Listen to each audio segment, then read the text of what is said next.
श्रीशिवाय नमस्तुभ्यं जातवेदो समर्पयेत् एते विद्याशास्त्राणि शास्त्रांशु सहस्रपात् ॐ प्रवचनं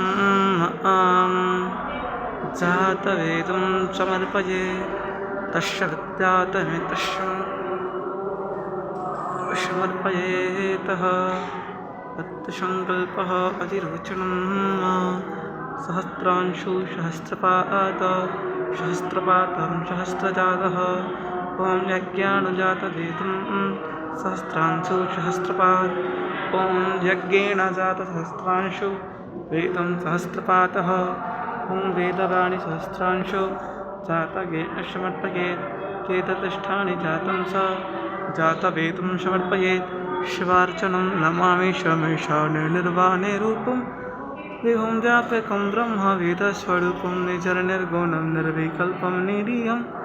चिदाकाशवाकाशवासं अजेहं निराकारम् ओङ्कारमूलं तुरीहं गिराज्ञानगोथितमीशं गिरिशङ्करालं महाकालकालं कृपालं गुणागारसंसारनतोपहं तुषाराद्रि शङ्कासे घोरं गम्भीरम् अनुभूत कोटिप्रभाषे शरीरम् अस्फुने मौलिकलुचारु गङ्गालसत्पाल बिन्दुकलकालु चङ्गालसत्पाल बिन्दु जातवेदः नित्यं ते शरभं जातुम्